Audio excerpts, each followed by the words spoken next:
Bonjour les enfants, c'est papa. Mon mur est un asile psychiatrique à ciel ouvert et ma salle d'attente est toujours bondée. Bienvenue à la clinique Nkwagne. Tu sais, parfois tu fais des choses, Cabral Lébi, j'ai envie de croire, tous les jours j'ai envie de croire que je me trompe sur toi. Tous les jours, parce que je ne gagne rien. Ça me froisse le cœur de voir comment c'est que tu as choisi de porter le manteau du pion. Je vous le dis toujours, il y a deux manières d'entrer en politique. Soit tu entres comme un lion, soit tu entres comme un pion. Mais ça dépend de comment tu es entré. Si tu entres comme un pion, pour porter le manteau du lion et du joueur, ça devient très compliqué parce qu'il faut échanger le maillot au milieu du match. Alors que tu n'es qu'un pion. Un pion ne devient pas un joueur au milieu du match. Et ton problème avec toi, Cabral Lébi, c'est que tu es entré en politique comme un pion, un chinda, un porteur de sac. Tu n'es pas entré en politique avec un idéal, une vision, une force, une énergie. Tu es entré en politique en rampant et en profiteur, comme une fougère. La première particularité d'un pion, c'est qu'il n'a pas son propre parti politique. Un pion appartient à un échiquier. Et il y a un joueur qui manipule cet échiquier. Donc, toi, par exemple, en 2018, tu étais un pion sur l'échiquier de l'univers, entre les mains de Paul Atanganji. C'était lui le joueur et toi, tu étais le pion. Pourquoi Paul Atanganji est fâché avec toi? Parce qu'il estimait que non. En tant que pion, tu voulais déjà péter plus haut que tes fesses. En tant que pion, tu voulais déjà mousser un peu.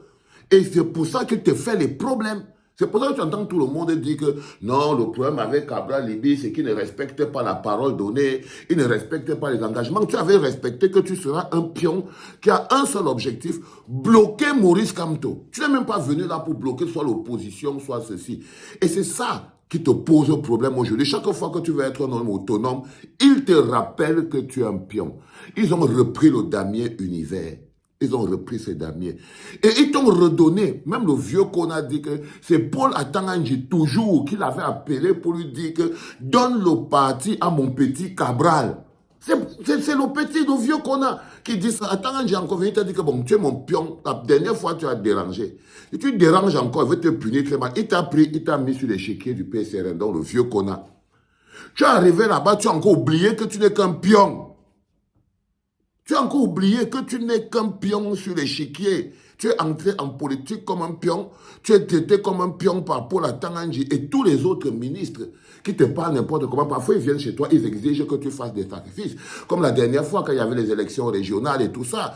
C'est-à-dire que quand tu vois que tous les conseillers municipaux du PCRN préfèrent voter pour le candidat du RDPC. Pourquoi ça se passe? Ça se passe parce que le bonhomme est un pion du RDPC. Tu leur appartiens. Quand ils viennent te dire il faut voter maintenant pour le RDPC, tu votes pour le RDPC. Tu votes pour le RDPC. C'est ça qu'on appelle être un pion. Donc à partir de là, tu as commencé encore à déranger. Et le propriétaire du pion que tu es, Paul Atanganji, a décidé encore de te taper sur les doigts et de retirer encore l'échiquier du vieux Kona qu'il t'avait donné. Pourquoi? Parce que tu n'as pas pu être comme les Emilia Tangana. Emilia Tangana a son propre parti, il est entré comme un lion. Même le voleur de cartes qui est à Bonabé, qu'on appelle Serge Espoir Matomba, lui-même, il a son petit parti. Mais toi, tu es là comme un pion. Toi, tu es là comme un pion. Donc, c'est d'abord ça ton premier problème, là où tu es placé. Et puis, j'ai vu, tu dis que, on peut dire ce qu'on veut. Voilà l'affiche là. On peut dire ce qu'on veut sur Ngongo. C'est quand même un bosseur. Ça, c'est les attitudes des pions. S'il y a quelqu'un qui rend ce pays, qui est en train de transformer ce pays en un endroit de pauvreté, qui s'enrichit comme un fou, qui pille les caisses de l'État, mais c'est Ferdinand Ngongo. C'est Ferdinand Ngongo. Si le budget du Cameroun est menacé en ce moment, naïf. Mais comme tu es un pion, tu dois dire des choses. Là, par exemple, tu es entré dans un jeu inter-RDPC. C'est-à-dire que venir dire que Ferdinand Ngongo, c'est un bosseur, c'est un jeu inter-RDPC. Parce que nous, au niveau de l'opposition, on voit que c'est un fossoyeur de la fortune publique. Il ne bosse en rien. Il fait un fossoyeur de la fortune publique. Donc, même au niveau de l'opposition, on n'a pas la même définition de qui est Ferdinand Ngongo.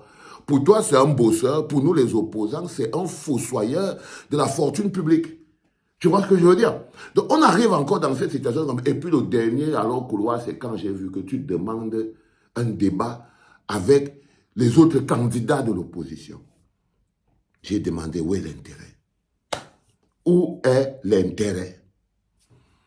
Où est l'intérêt d'organiser un pugilat entre oppositions qui va vous affaiblir, entre opposants qui va vous affaiblir? C'est parce que tu veux affaiblir les autres. Entre-temps, Pomba est placé en haut, il vous regarde en train de vous faire le pugilat. C'est pour ça que tu es un pion. Donc on envoie le pion que tu es venir attaquer les autres. C'est ton travail. Tu vas maintenant venir organiser un débat. Où est l'intérêt? Qu'est-ce qui est plus important en cette période de l'élection? L'affichage de la liste électorale nationale ou le débat entre opposants? Si on te pose la question que qu'est-ce qui est l'intérêt du peuple camerounais en ce moment? Un débat entre Nkwagne et Matomba. Tu veux débattre avec Matomba, pourquoi? Tu veux débattre avec Matomba pour prouver que tu es plus grand que Matomba? Tu veux débattre avec qui? Valère Bessala. Valère Bessala ne veut pas débattre avec toi. Valère Bessala ne veut pas, mais c'est là-bas, parce que vous êtes les mêmes gens. Parce que moi, par exemple, je soupçonne Valère Bessala d'avoir le même profil que toi, d'être un pion. Donc toi, tu peux débattre avec Valère Bessala. Tu peux débattre avec Valère Bessala. Va débattre avec Valère Bessala. Tu veux débattre avec qui? Va débattre avec Célestin Jamel. Va débattre avec Célestin Jamel. Tu veux débattre avec Célestin Jamel? Oui, tu peux aller. Va débattre avec Joshua aussi. Tu le croises à l'Assemblée tous les jours. Pourquoi tu ne débattes pas avec lui? Tous les jours, tu croises Joshua ici à l'Assemblée. Pourquoi tu ne débats pas avec lui? Il faut débattre avec lui quand tu le croises sur le couloir de l'Assemblée, frérot. Il faut débattre avec lui là-bas. Mais ton débat n'a qu'un seul but. Essayer de te mettre, toi, en lumière. C'est-à-dire que tu rêves de la place des leaders de l'opposition. Tu ne pars nulle part à une quelconque élection pour la gagner. Non, c'est quand j'ai vu ça, que tu demandes le débat, j'ai compris que non. Le type-ci n'est plus normal. C'est-à-dire qu'on ne peut pas comprendre comment c'est que tu peux trouver qu'organiser un débat entre toi et Matomba est plus important que l'affichage de la liste électorale nationale. Non, c'est pas possible, non, frérot. Toi-même, tu vois comment. Que tu crois que les Camerounais préfèrent t'asseoir, débattre avec Matomba, ou débattre avec Valère Bessala, ou bien débattre avec Joshua Ochi. Parce que ta classe là-bas, il faut les débattre là-bas. Ce sont les gars comme toi, vous êtes même tous jeunes, allez débattre. Allez débattre. Et parmi vous, il y a beaucoup qui trouvent aussi que Ngongo travaille bien, que c'est un bosseur. Donc vous avez beaucoup de choses en commun. Il faut aller débattre là-bas. Et pour ça, tu n'as pas besoin d'autorisation. Tu n'as pas besoin d'autorisation pour débattre avec Serge Espoir Matomba. Tu n'as pas besoin d'autorisation, non. C'est ton combi, tu l'appelles. Tu l'appelles, vous appelez vos copains à la CRTV, vous organisez un débat. Organise ton débat avec Joshua aussi. C'est pas mal, tu l'appelles, vous organisez. Ok?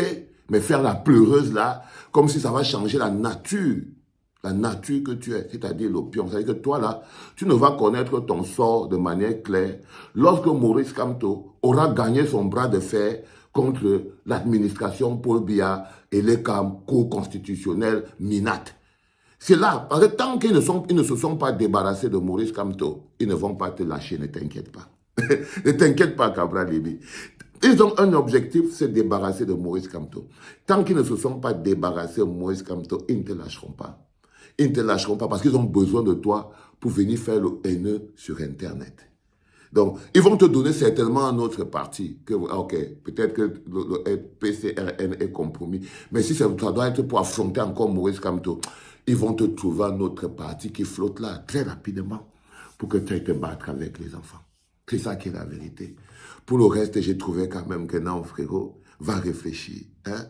Va réfléchir, dégage de ma clinique, dégage de ma clinique. Va réfléchir clairement.